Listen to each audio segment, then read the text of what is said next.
Okay, क्या क्या किया आज?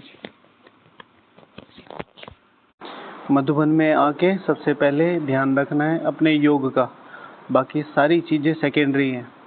सबसे पहला है सेवा। अगर आप सेवा के निमित्त आएँ, लेकिन और किसी भी प्रोग्राम के निमित्त आएँ, किसी को लेके आए हैं, संगठन में आए हैं, बाबा मिलन के लिए आए हैं, योग भट्टी के लिए आए हैं, सब में ध्यान रखना है कि मुझे अपना योग बहुत ज़्यादा शक्तिशाली बनाना है, चाहे कुछ हो जाए।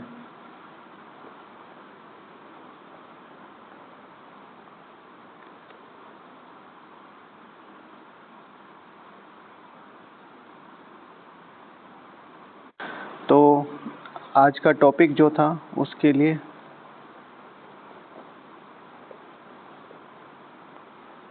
बाबा ने बोला था कि बाबा हमको स्वदर्शन चक्रधारी बना रहे हैं। बनाते तो हैं, परंतु फिर रोज़ रोज़ नए आते हैं तो उन्हों को रिफ़्रेश करना होता है। तो बाबा बोल रहे थे, ये बाबा ने बताया था मुरली में, तो बाबा मुझे रिफ़्रेश कर रहे हैं, तो मुझे किन किन चीज़ों का पुरुषार्थ, किन किन चीज़ों का ध्यान रखना है जो मैं रिफ़्रेश रहूं। बाबा मुझे रिफ़्रेश कर रहे हैं, लेकिन मुझे रिफ़्रेश रहना है तो मुझे किन किन चीज़ों का ध्यान रखना होगा। लिखा है कुछ? कितने दिन हो गए बिना लिखे हुए? लिखा है? हाँ जी, बताइए। सदा डायरी और पेन साथ में रखेंगे, यही आपकी तलवार है। हाँ, बाबा ने क्या कहा है डायरी के लिए? बाबा के महावाक्य क्या है डायरी के लिए? डायरी के लिए कोई महावाक्य बताएं बाबा ने? मुरली में कभी बताया डायरी को लेके कुछ बोला है? नहीं, बाबा ने बोला, बाबा ने जो बोला वो बताओ। स्टूडेंट की निशानी तो है ही। बाबा ने कहा है कि ये डायरी वायरी तुम्हें रखने की ज़रूरत नहीं है, बुद्धि में लिखो। लेकिन दूसरी तरफ बाबा ने क्या कहा है कि एक अच्छा ब्राह्मण जो होता है उसके कच्छ में ज़्यादा सदा कुरम रहती है। ठीक है, कच्छ में कुरम माना उसके बगल में हमेशा डायरी रहती है, गीता रहती है। तो हमेशा डायरी अपने पास रहनी चाहिए। और इसका एक बहुत साइंटिफिक सिंधी वर्ड है, सिंधी वर्ड है। हाँ, कच्छ माना बगल, कुरम माना गीता, किताब। तो आपने देखा होगा पुराने पंडित इधर हाथ के नीचे दबा के चलते थे, तो उसे कहते हैं कच्छ में कुरम। ये बाबा के महावाक्य। और इसका एक साइंटिफिक लॉजिक भी है। आप अभी क्लास में जा रहे हैं, राइट? आपके पास डायरी पेन कुछ नहीं है, आप जा रहे हैं और आ रहे हैं। लेकिन आप जब भी आते हैं, एक भाई हमेशा आपको डायरी और पेन के साथ ही मिलता है। वो जा रहा है, आ रहा है, इधर घूम रहा है, इधर घूम रहा है, लेकिन उसके पास डायरी पेन सदा है। तो आपका पहला संकल्प क्या चलेगा उसको लेके? नॉर्मली ये दिखाई नहीं देता है, तो उसको देख के क्या संकल्प चलेगा कि भाई ये पुरुषार्थी है, थोड़ा पढ़ाई लिखाई वाला है। अब ये संकल्प कौन सी आत्मा कर रही है? जो देवकुल की श्रेष्ठ से श्रेष्ठ आत्माओं में से एक है। आप हो गए, कोई भी हो गया। अब ये संकल्प किसको सपोर्ट कर रहा है? जिसने डायरी ले रखी है। तो फ्री में कमाई हो रही है। नॉर्मली वरदान नहीं मिलते, लेकिन ब्राह्मणों के संकल्प। अब जब आप ये संकल्प करेंगे कि भाई ये बहुत अच्छा पुरुषार्थी है, इसके हाथ में सदा डायरी रहती है, तो आप ऐसे झूठा मूठा तो संकल्प नहीं करेंगे, सच्चा संकल्प करेंगे ना। और वो सच्चा संकल्प आपके या जिसके हाथ में डायरी है उसको क्या करेगा? मदद करेगा। इसलिए हमेशा डायरी हाथ में होनी चाहिए। दूसरी बात है, बाबा कहते हैं कि डायरी में मत लिखो, बुद्धि रूपी डायरी में लिखो। बुद्धि रूपी डायरी में लिखने का अलाउ तभी है जब हम उस बुद्धि रूपी डायरी में से किसी भी समय चाहें 10 पॉइंट निकाल सकें एटलीस्ट मुरली के, तो बुद्धि में लिखो। और वो इतना जल्दी पॉसिबल नहीं है। तो इसलिए स्थूल डायरी सबसे अच्छा समाधान है। हमेशा मुरली क्लास में डायरी लेके बैठना चाहिए, डायरी में पॉइंट्स नोट करने चाहिए, कुछ ना कुछ लिखना जरूर चाहिए। शिव भगवान वाचे पिछले अव्यक्त मिलन में, मतलब इस वाला नहीं, पिछले साल के अव्यक्त मिलन में, ये छोटा छोटा होमवर्क भी अंत में क्या करेगा? नंबर, इस छोटे छोटे होमवर्क्स के नंबर काउंट होंगे बाद में। तो ये छोटी छोटी चीज़ें करते चलो। ओके, तो अगर मुझे सदा रिफ़्रेश रहना है, बाबा जैसे मुझे रिफ़्रेश करते हैं आके, लेकिन मुझे सदा रिफ़्रेश रहना है, तो मुझे ध्यान रखना है कि मेरे पास डायरी पेन हो और मैं उसमें कुछ ना कुछ लिख रहा हूँ, पढ़ रहा हूँ, कहने का मतलब है लिखाई पढ़ाई चलती रहनी चाहिए। अगर बाबा मुझे रिफ्रेश कर रहे हैं तो मुझे पुरुषार्थ करना है डायरी और पेन रखने का, और अगर मुझे बाबा रिफ्रेश कर रहे हैं तो मुझे ध्यान रखना है कि मुझे आज पर कंसंट्रेट करना है। आज मेरे लिए मुरली में क्या कहा, आज बाबा के लिए मेरे लिए क्या डायरेक्शन है, आज मुझे क्या करना है। बाबा ने क्या कहा, तुम पुरुषोत्तम संगम युग पे खड़े हो, पुरुषोत्तम संगम युग पे भगवान तुम्हारे गले में माला डाल रहे हैं। याद है ये? हाँ, योग किया इस पे? देखो कितना अच्छा योग था, कितना अच्छा योग था। आज की मुरली का सबसे शक्तिशाली वर्ड कौन सा था? हाँ, सबसे शक्तिशाली वर्ड आज की मुरली में से यही था। और भगवान तुम्हारे विजय माला डाल रहे हैं। सबसे मीठा शब्द है, अरे भूल गए सबसे मीठा शब्द, आप भी भूल गए सबसे मीठा शब्द। बस फिर तो कोई गलती नहीं है। हाँ, मुरली रिवाइज ही नहीं करी ना तो कैसे पता चलेगा? हाँ, रात को करते हैं पूरा दिन। मुरली रिवाइज होनी चाहिए दिन में कम से कम 2 बार, 1 पेज तो होना ही चाहिए। पूरी मुरली 4 पेज नहीं, 1 पेज को 4 बार रिवाइज कर दो, कम से कम इतना करो। जब भी कुछ परिस्थिति आ जाए, जब भी जरूरत पड़े, मुझे बुला लेना, दिल से कहना क्या? मेरा बाबा मीठा बाबा। और आज का शब्द क्या, सबसे मीठा शब्द क्या है? बाबा। याद नहीं रहते क्योंकि मुरली सुनी है, समझी नहीं है। मुरली को समझो। आज इस पर हमने होमवर्क दिया था, आधा घंटा बाबा शब्द पे योग करना है। बाबा बाबा बाबा, और फिर उस आधे घंटे के बाद स्वयं बाप दादा पूरी एडवांस पार्टी के साथ आ रहे हैं। मैं परमपिता शिव परमात्मा घोषणा करता हूँ कि आज से मेरा ये बच्चा अपना नाम लगा के, हाँ, मैं विजय माला इसके गले में डाल रहा हूँ, ये संपूर्ण विश्व की बादशाही का मालिक है। तो ये योग के विजन बनाने पड़ेंगे हमें, तो हम रिफ्रेश रहेंगे। हमारा मुरली, देखिए पढ़ाई क्या है, पढ़ाई आगे जाने का आधार, बट हमारी मुरली अलग डायरेक्शन में, हमारा योग अलग डायरेक्शन में। योग हम वही कर रहे हैं जो हम डेली करते हैं, या किसी की क्लास से 1-2 कॉन्सेप्ट सुन लिए उससे कर लेते हैं। मुरली से योग नहीं है, जबकि मुरली क्या है? मुरली ही सब कुछ, मुरली ही सारी चीजों का आधार है। आज बाबा ने कहा है बाप है सर्वशक्तिवान, बोला ना, बाबा सर्वशक्तिवान किस आधार पर है? बाबा में ऐसी क्या स्पेशलिटी है जो वो सर्वशक्तिवान है? हाँ, बाबा में ऐसी क्या स्पेशलिटी है जो वो सर्वशक्तिवान है? हाँ, आप नहीं है गुणों का भंडार। फिर बाबा में और आप में क्या डिफरेंस है ये बताओ। वो गुणों का भंडार है, हम गुण स्वरूप है। वो भंडार है, हम स्वरूप बनते हैं। सर्वगुण संपन्न बनते हम, सर्वगुण संपन्न। वो तो है ही, हम बनते हैं। बाबा सर्वशक्तिवान किस आधार पर है? वो बनाता है, बनाने वाला। हाँ, आज ही बाबा ने कहा कि मेरे साथ तुम ही मदद करो। कल की मुरली में नहीं बोला, मैं तुम बच्चों की मदद से ये पूरा पलटता हूँ। तो फिर हम भी हैं, तो बाबा किस लिए सर्वशक्तिवान है? क्यों बाबा को याद करते हैं? क्यों बाबा को याद से? आज का विकर्म विनाश करने के लिए सबसे अच्छा पॉइंट कौन सा था? विकर्म की विनाश करने के लिए बाबा ने एक शॉर्टकट बताया था। सुदर्शन चक्र। हाँ, सुदर्शन चक्र और पढ़ाई। याद, ठीक है, कितने बड़े बड़े शॉर्टकट दे रखे, कितने बड़े बड़े, पता ही नहीं है मुरली में कहाँ चले गए। बहुत इंपॉर्टेंट था ये। आपको बीज रूप अवस्था बनानी है, कर्मों से परे जाना है, उपराम होना है, तब जाके वहां टिकना, और वो टिको ना टिको वो आपकी। बाबा कह रहे सिर्फ स्वदर्शन चक्र फिराओ, तुम्हारे विकर्म विनाश होंगे। तो बाबा सर्वशक्तिमान है ज्ञान के आधार पर।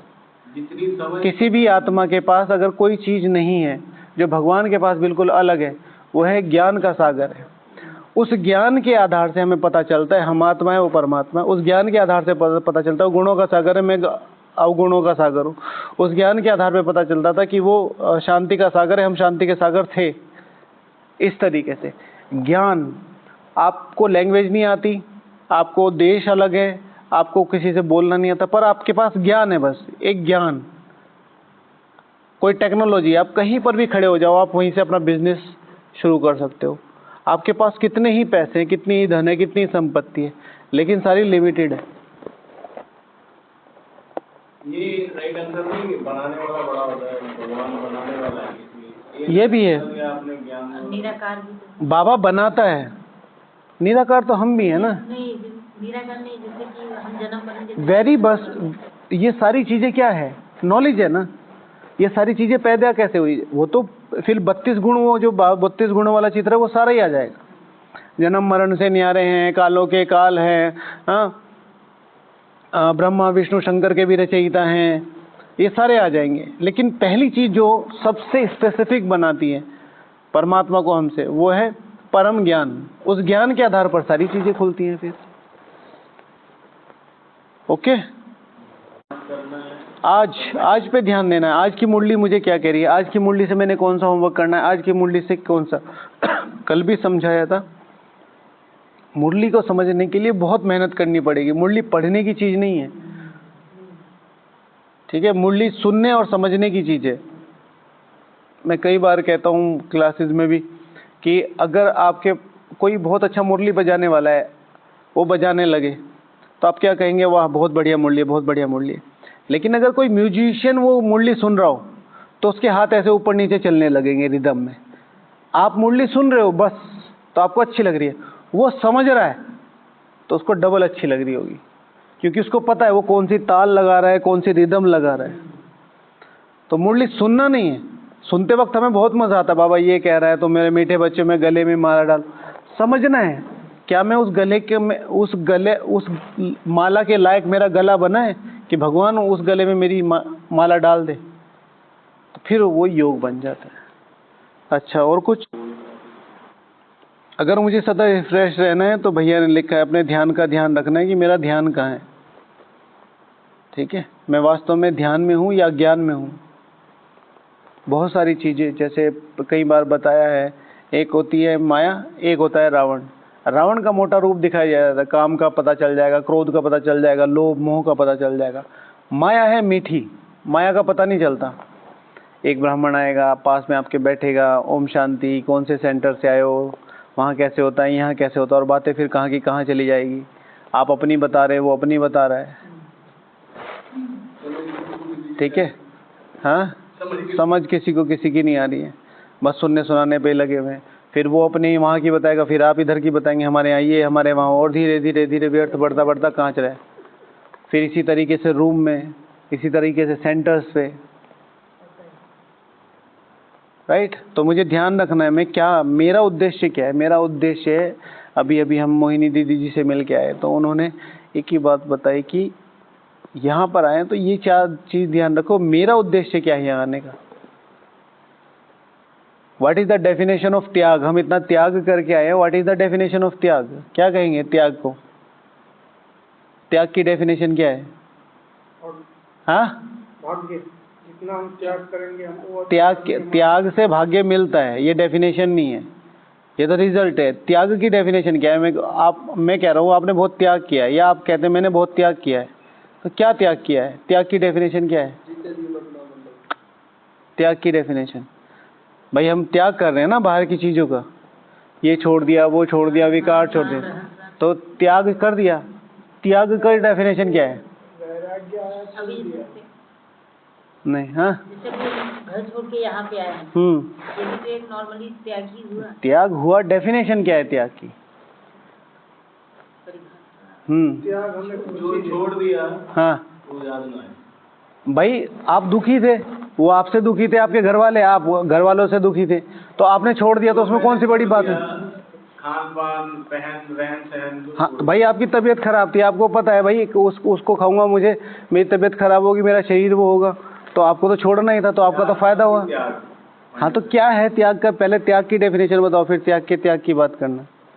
त्याग की डेफिनेशन है, मतलब मुझे ऐसा समझ में आता है, मैं ये नहीं कहता परफेक्ट डेफिनेशन है, पर मुझे ऐसी लगती है, त्याग का अर्थ है कि अगर मैंने बाहर कुछ छोड़ा है और मैं यज्ञ में आया हूं, तो यज्ञ में उसका कम से कम दुगना तिगना करके देना। ठीक है, जो टाइम मैंने भाई अपने घर वालों को छोड़ा, मैंने अपने खाने को छोड़ा, मैंने अपनी इच्छाओं को छोड़ा, अब वो छोड़ के मैं यहाँ बैठ गया। अब यहाँ ना मैं ज्ञान कर रहा हूँ, ना मैं योग कर रहा हूँ, अपना काम चलाओ सेवा कर रहा हूँ, काम चलाओ ज्ञान योग कर रहा हूँ, तो उस त्याग का क्या फायदा हुआ? ये कहाँ लिखा है? ये तो नया ही प्रोग्राम, नया ही प्रोग्राम बता रहा हूँ मैं आपको। त्याग का अर्थ है, अगर आप कहते हो ना हमने त्याग किया है, त्याग का अर्थ है कि भाई रिजल्ट का है। भैया की पहली डेफिनेशन थी भाग्य, तो जब तुमने त्याग किया है भाग्य कहाँ है? तुम तो वहां से भी ढीले हो गए।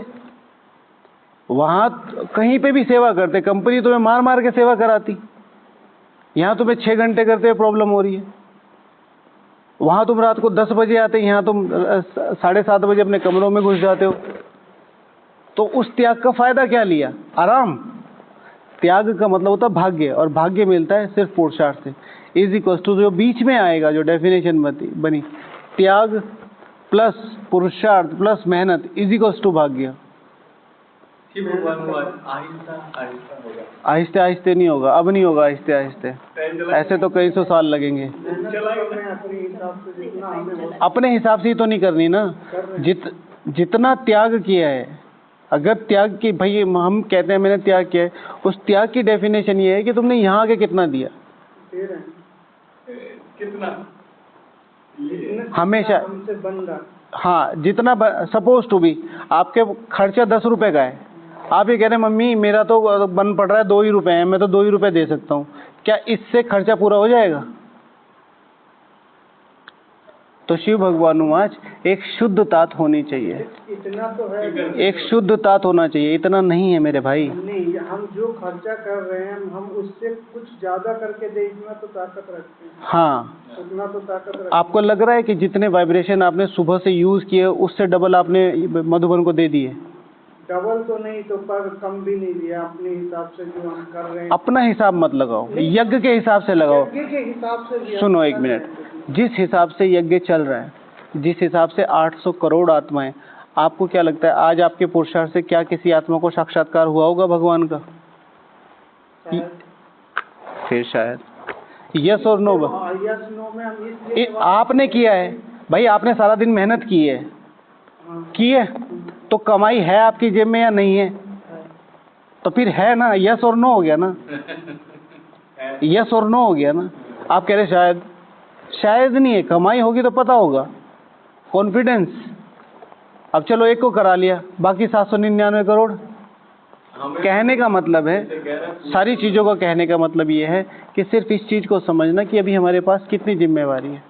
हम चीजों को फॉर ग्रांटेड नहीं ले सकते, हम समय को फॉर ग्रांटेड नहीं ले सकते, ये मतलब है। चलो 1 मिनट बाबा को बुलाते हैं। सबसे सही तरीका है अपने पुरुषार्थ को जानने का कि आपके पास आज पेपर कितने हैं,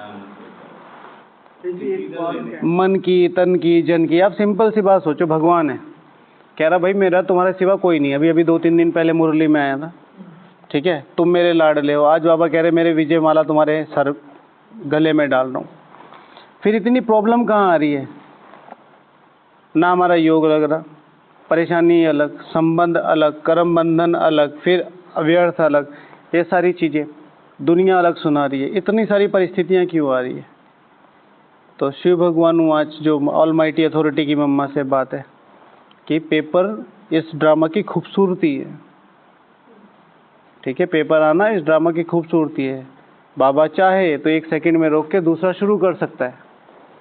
आप सुनना, वो बहुत शक्तिशाली क्लास है, ठीक है। तो अगर बाबा मुझे रिफ्रेश करने के लिए आए हैं, बाबा कह रहे हैं कि बाबा हमको सुदर्शन चक्रधारी बनाते हैं, बाबा बनाते हैं, तो परंतु रोज रोज नए आते हैं तो उनको रिफ्रेश करना पड़ता है। तो अगर बाबा मुझे रिफ्रेश कर रहे हैं तो मुझे पुरुषार्थ में किन किन चीज़ों का ध्यान रखना है?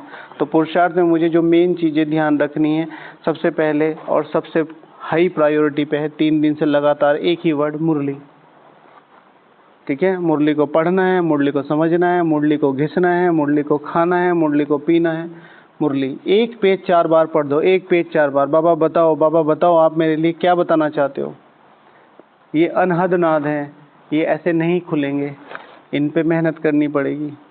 तो पहले मुरली, फिर दूसरा रिफ्रेश रहना है तो बॉडी को सबसे ज़्यादा क्या चाहिए? भोजन। आत्मा को क्या चाहिए? भोजन।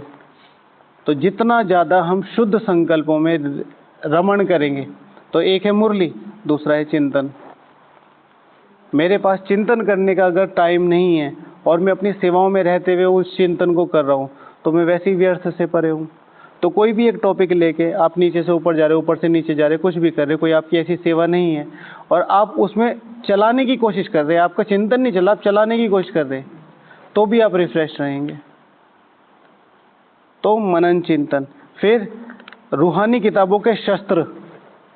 इतनी सारी किताबें हैं जो हमें हमारी आत्मा, मरी हुई आत्मा कभी मरती नहीं है, लेकिन ब्राह्मण आत्माओं की आत्मा मर जाती है। इतनी सारी किताबें हैं कि अगर आप उन्हें पढ़ना शुरू कर दो तो आप जिंदा नहीं हो जाओगे, फौलादी बन जाओगे, फौलादी। कल किसने बताया? संतोष दीदी ने, परसों मिले थे ना, तो संतोष दीदी ने बताया भाग्य विधाता पार्ट 1। जब मैं मेरे योग को बनाने के लिए सबसे मुख्य किताब में जो है, तो वो है भाग्य विधाता पार्ट 1, आदि रत्न, वंदे मातरम, व्यक्ति एक व्यक्तित्व अनेक, छोटा नंदी, अनुभव गाथा। ये बुक्स ऐसी हैं जो आधे ब्राह्मण परिवार से छिपी हुई हैं। इनमें से कोई बुक पढ़ी है आपने? कौन सी? हाँ, पढ़ी है पूरी। कौन सी पढ़ी? एक अनुभव बताती हूँ आपको। सब चीज से वैराग उनका, वो पूरी मतलब स्टोरी पढ़ के, तो फिर सेकेंड डे क्या हुआ कि जैसे ही मैं मुरली में आई, ये मेरा अनुभव था। जब भी वो बुक पढ़ती रहती थी मैं, तो गुणों की, शक्तियों की, हर एक प्रकार की उसमें जो भी है, जैसे बाबा वही सिरे से मुरली को चलाते थे और वो गुण जैसे एक एक अंदर, जैसे शिव भगवान वाचे ना कि भाई ये किताबें क्यों बनाई हैं। यज्ञ में जो भी घटनाएं हुई हैं, शिव भगवान वाचे कि जो आदि में हुआ है वो अंत में होगा। तो अंत में कैसे होगा? वो यज्ञ उस हिस्ट्री को पढ़ के, अभी भी वही नष्टोमोहा के पेपर हैं, अभी भी वो पिकेटिंग चल ही रही है, ठीक है। वो पहले स्थूल लेवल पे थी, अभी सूक्ष्म लेवल पे है। सारा दिन माया पिकेटिंग करती नहीं है, नहीं तुम्हें इधर नहीं जाना, नहीं तुम्हें योग में नहीं जाना, बस तुम खाते रहो, बस तुम सोते रहो। और उससे क्या होता था कि हर गुण धारण भी होते जाते थे और तो मुरली याद रहती। रूहानी किताबों के शस्त्रों को यूज करो अगर रिफ्रेश होना है। डेली कम से कम एक अच्छे ब्राह्मण को 10 पेज पढ़ने ही चाहिए, 10 पेज, मिनिमम 10 पेज। उससे हमारा योग बनेगा वो चीजें। और बार बार रिपीट करो। एक बार में बुक समझ में नहीं आती, एक बार में कोई भी पुरानी क्लास हो, एक बार में समझ में नहीं, कम से कम 20 से 30 बार रिपीट करो। फिर कहाँ है टाइम? हम एक क्लास को दूसरी बार सुनते ही नहीं। कहते हैं 5 घंटे या 6 घंटे योग, हाँ सेवा भी है। हाँ, 10 पेज मुरली पढ़ना तो मुश्किल हो रहा है। 10 बार 10 बार या 10 पेज, या हमें 2-3 पेज भी नहीं पढ़ पाते। प्रैक्टिस कैसे प्रैक्टिस। 10 पेज पढ़ने के लिए, 10 पेज पढ़ने के लिए मुश्किल से, अगर आपकी बहुत नॉर्मल रीडिंग हैबिट भी है, मुश्किल से 20 से 25 मिनट लगती हैं। 10 पेज? हाँ, मुश्किल से 25 मिनट, 30 मिनट, मुश्किल से। अम्बेडकर जी ने सब सारी, अरे वो सब छोड़ो, वो तो वो अलग लेवल। डिग्री और किसी ने ली क्यों ली? क्योंकि पढ़ाई में बहुत ज्यादा शक्ति लगती है। उनसे भी हाई स्कॉलर हुए हैं, लेकिन जो पढ़ेगा नहीं तो फिर यहीं पर ही कुछ ना कुछ होएगा। आजकल उनका नाम है, देखो आज तक भारत में सिर्फ 3 ही भारत रत्न मिले हैं, ठीक है। एक मिला है doctor APJ Abdul Kalam sir को, एक CV रमन सर को, और एक है PC राव सर। उसको, उनको कोई नहीं जानता है, 99% कोई नहीं जानता है। और मैथमेटिशियंस, केमिस्ट्री में, और बहुत बड़े बड़े हाई अवार्ड विदेशों के, ब्राज़ील, ऑस्ट्रेलिया और उनके, तो उनको तो एक से एक स्कॉलर तो एक से एक हुए वो। फिर हमारा भारत में मेन प्रॉब्लम कहाँ है शुरू से ही, कि टैलेंट की वैल्यू नहीं है। नहीं तो आज सारी दुनिया पे जितने भी स्कॉलर्स राज कर रहे हैं सारे इंडियन हैं। हम किस तरह मुरली पढ़े जो हमारे 10 पेज आधे घंटे में, हमें तो 4 पेज में आधे घंटे से ऊपर लग जाता है। हाँ, मैंने वही तो कहा, पढ़ता हूँ, करते चलो, करते चलो। आप पहले सीधे 10 पेज में मत आओ, आप 5 से शुरू कर दो। देखिए, मैंने एक शेड्यूल बनाया हुआ है कि मुझे इसके बाद ये करना है, मुझे इसके बाद ये करना है, मुझे इसके बाद ये करना है। सबकी अपनी सेवाओं की टाइमिंग है। मैंने एक टाइमिंग रखा हुआ है कि भाई मुझे 12:30 से लेके 1:30 बजे तक एक मुरली और 10 पेज पढ़ देने हैं, फिर मैं कहीं भी हूँ। तो अब वो टाइमिंग मेरी है, बट मैं उस टाइमिंग को हमेशा योग के लिए बचाने की कोशिश करता हूँ। इसलिए जैसे ही मेरी सेवा पूरी होती है 11:30 बजे, 11:45 बजे, मैं जाके शुरू कर देता हूँ। 2 पेज पढ़ लिए तो बाकी 8 बज गए। तो मतलब वो अपनी अपनी टेक्निक्स हैं, और उसमें ऐसा नहीं है कि एकदम से 10 पढ़ने हैं। लेकिन अब जैसे मेरा मुरली पढ़ने का तरीका है, मैं 1 पेज पहले पढ़ लिया, मुरली के बाद जैसे मुरली रिवीजन होता है, 1 पेज की 2-4 लाइनें पढ़ ली, दूसरे पेज की फिर 2-4 लाइनें पढ़ रही, फिर सोने जा रहा हूँ, खाना खाने के बाद फिर 2-4 लाइनें पढ़ ली, उठा, ऐसे ही उठा के मुरली देख ली, कोई भी एक शब्द सामने दिख गया, याद रह गया।